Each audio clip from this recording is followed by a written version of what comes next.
the one area that people can make their offers and the copy that they write over cold outbound a lot better is by going that one layer deeper in your copy and in the value prop that you're giving to people and just tying it in just a tiny bit to the current situation of your prospects and what they're going through. So I want to tell a bit of a story, and I have an absolutely beautiful diagram behind me to kind of show a bit. So we were running an offer for a client of ours that was struggling, to say the least. And so I wanted to break down why. So they're offering, they source talent. So like the main value prop is, hey, we can come in and fill the open roles that you have for a third the price of a domestic hire. Was basically the main value prop that we were working with. And so we tried a few campaigns, kind of running things like this, and it just wasn't getting anywhere. And I was like, why? I don't understand why. Like we're competing on strictly a price thing. And so I was like, I wonder if that's where we're going wrong. And me and my team went back and forth, back and forth. And what we kind of broke it down to is that there's different layers that your copy hits.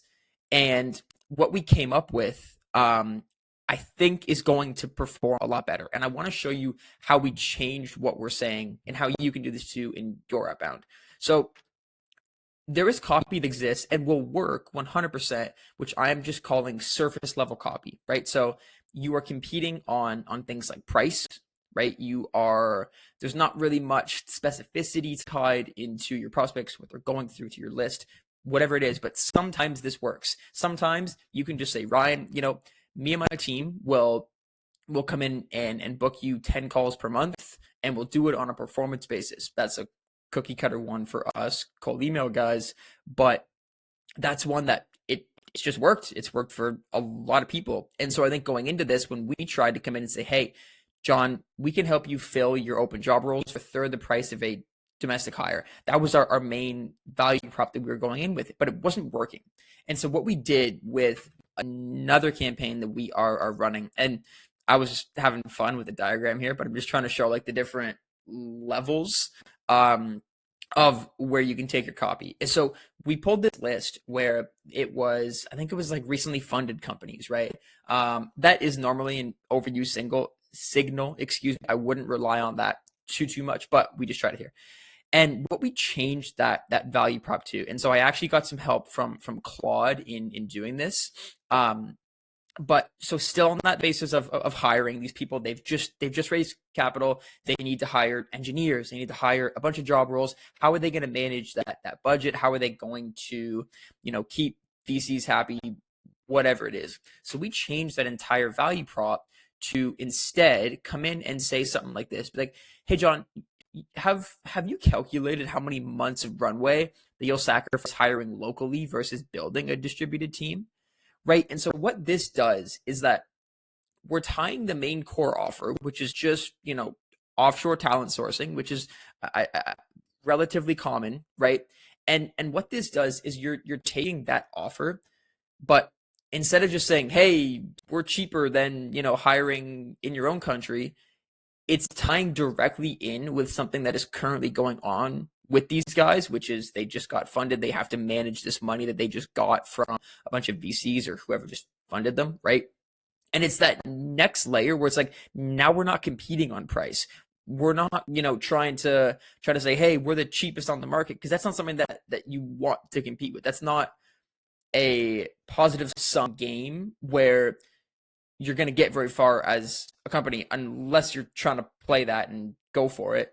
But when you change the way that you're presenting the offer, where now it's like, hey, like, you just got $4 million in funding, have you planned out how your runway or your burn rate of cash is going to change if you spend $150,000 on a software engineer versus, I don't know, whatever we can help with, right? And just that small change, I think is something that's going to help us out a lot. But I think in pretty much any outbound offer, you can make that change and you can go that next level where you're starting to compete on different things rather than just price, or just we can book you more meetings, or we can, rank you higher on Google, and you kind of get out of that game and you start to ask these questions where it's like you're trying to get that oh shit moment where the odds are they haven't planned that, right? And so you're bringing these questions to people where it's like, hey, they haven't thought about how that's going to change their burn rate,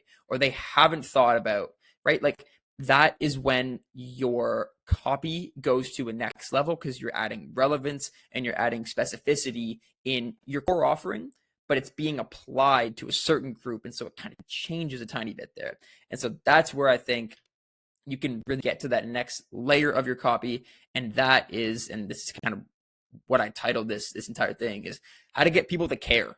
Right? Is like people don't care, or most people I would say wouldn't really care about, okay, I can hire this person for cheaper than if I, hired somewhere else.